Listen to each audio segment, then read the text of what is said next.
इतिहास गवाह है कि बहुत बेहतर से भी बेहतर इमामत हमसे सीखी है। सियासतदार ने अच्छी सियासत हमसे सीखी है। अभी शागिर्द हो, उस्ताद को नादान समझते हो। इस हिंदुस्तान पर सबने हुकूमत हमसे सीखी है। निछावर कर दिया है बख्त तो टीपू ने यहां सब कुछ। वफादारों ने मुल्कों की वफादारी हमसे सीखी है। हमें कानून सिखलाते हो। हम हैं उमर बिन खत्ताब के आशिक। तुम्हारे जजों ने तरकीब अदालत हमसे सीखी है। सिखाया था मेरे अकबर ने होकर करबला के दिन। जवानों ने जवानी में शहादत हमसे सीखी है। अकेले रह के खैबर को मिटा डाला था हैदर ने। जफा की राह में बगावत हमसे सीखी है।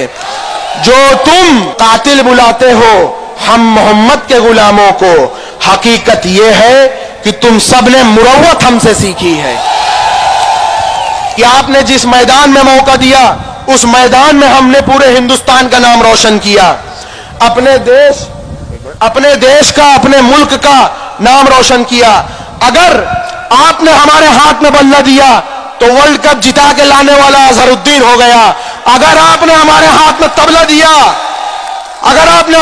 तबला दिया तो तबले का सबसे बड़ा उस्ताद अजमत अली खां हो गया। अगर आपने हमारे हाथ में शहनाई दिया तो हिंदुस्तान का नाम रोशन करने वाला बिस्मिल्लाह खां हो गया। अगर आपने हमारे हाथ में ब्रश दिया तो दुनिया का सबसे बड़ा फनकार फिदा हुसैन हो गया। अगर हमारे हाथ में आपने बंदूक दिया तो पाकिस्तान का सबसे ज्यादा टैंक तोड़ने वाला वीर अब्दुल हमीद हो गया। और अगर आपने हमारे हाथ में कलम दी और मौका दिया तो आपके लिए न्यूक्लियर बम बनाने वाला एपीजे अब्दुल कलाम हो गया। कहां कहां हमारा इम्तिहान लोगे। हिंदुस्तान की आजादी के बाद से आज तक हम लोग वफादार रहे हैं और वफादार रहेंगे। मुल्क के लिए हमेशा रहे हैं और हमेशा रहेंगे। और आपने ये कर करके लेकिन हमारे बीच बंटवारा कर दिया। हमसे अगर वफादारी का सबूत चाहते हो, अगर ये कहते हो आज भी कि हम वफादार नहीं है, तो जैसा कि मेरे वालिद ने कहा और मैं भी कह रहा हूं कि बना दो एक ब्रिगेड, बना दो एक बटालियन। पाकिस्तान तो कुछ भी नहीं है, दे दो हमें उसमें हिस्सेदारी। ले चल के खड़ा कर दो चीन के बॉर्डर पर। अगर जितना वो घुस आया है हम न घुस गए तो हम शहीद हो जाएंगे, लेकिन हम वफादारी से पीछे नहीं हटेंगे। हम हमेशा वफादार रहे हैं। हम कहेंगे कि लेके चल के हमें लगा दो चीन के बॉर्डर पर, फिर हमारी बहादुरी देख लो, हमारी वफादारी देख लो। हमारा जवान वीर अब्दुल हमीद से ज्यादा दिलेरी से लड़के दिखाएगा।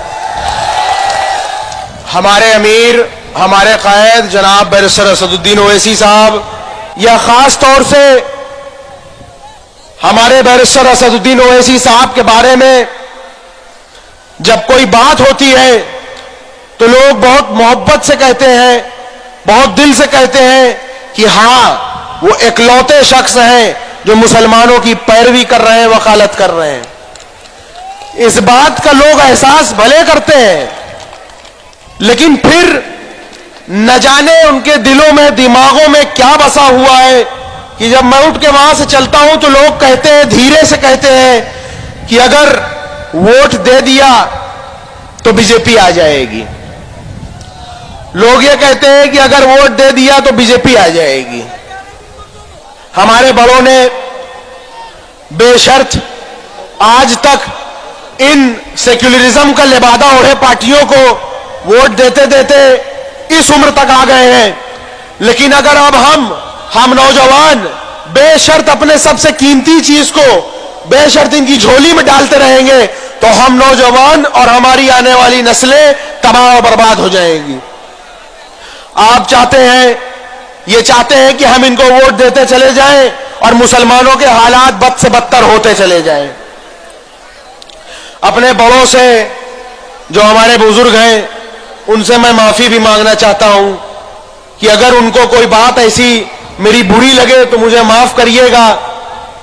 लेकिन मेरे अंदर जो कुछ जज्बात थे, मेरी अंदर जो कुछ सोच थी, उसे आपसे बयां करने आए थे। मेरे वालिद और मेरे चच्चा दो ही भाई हैं। मेरे वालिद को साबरमती जेल में रखा गया है और मेरे चच्चा का इनकाउंटर की नियत थी, झूठा इनकाउंटर की नियत थी, उनको नैनी जेल से ट्रांसफर करके बरेली जेल ला दिया। मेरे बड़े भाई हैं, उमर भाई साहब आज नहीं है, उनके ऊपर झूठा मुकदमा लगाया गया। सपा की सरकार में हमारे वालिद को जेल भेजा गया।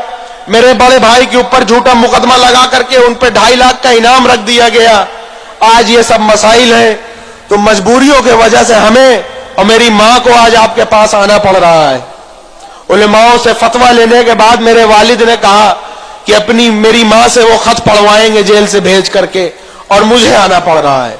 आज मैं बैठा होता किसी कॉलेज में किसी किताब को लेकर के पढ़ाई कर रहा होता, वकालत की पढ़ाई कर रहा होता, और मुझे आज आपके बीच आना पड़ा अपने वालिद, अपने चच्चा, अपने भाई की गैर मौजूदगी में। तो मेरे बड़ों, आप मुझे माफ करिएगा अगर मुझसे कुछ गलती हो जाए। आपका बेटा हूं और अपने नौजवानों का मैं भाई हूं, दोस्त हूं, तो मुझे माफ करिएगा। और मेरे साथियों ने यह भी कहा कि जो आपने इलाहाबाद में कहा था वो यहां जरूर बोलिएगा। तो मैं कहीं से सियासत सीख के नहीं आता, सियासी घर है मेरा। और मैंने इलाहाबाद में भी कहा था कि मछली के बच्चे को आप तैरना नहीं सिखाएंगे। तो आप कोई मुझे ये कहे कि सियासत सीख के आया है, तो ऐसा नहीं है। मछली के बच्चे को तैरना नहीं सिखाया जाता। और मैं कहना चाहता हूं कि जब मैं बचपने की बातें बताऊं आपसे कि जब मैं छोटा सा था और अपने वालिद के लिए चाय, नमकीन, बिस्किट उनके दोस्तों के लिए जब उनके कमरे में लेके जाया करता था, तो उनके दोस्त उनसे कह रहे होते थे कि आप अपनी पार्टी बनाइए, आप अपनी पार्टी बनाइए। तो मेरे वालिद कहते थे कि अगर अपनी पार्टी बना लेंगे तो बीजेपी को फायदा हो जाएगा। और यही सोचते हैं आज मेरे वालिद जेल में बैठ करके, और इसी बात का अफसोस कर रहे हैं और इसी बात का मलाल कर रहे हैं कि आज हमने अपना एक रहबर नहीं चुना, हमने अपना एक कायद नहीं चुना। काश कि अपना एक कायद चुना होता।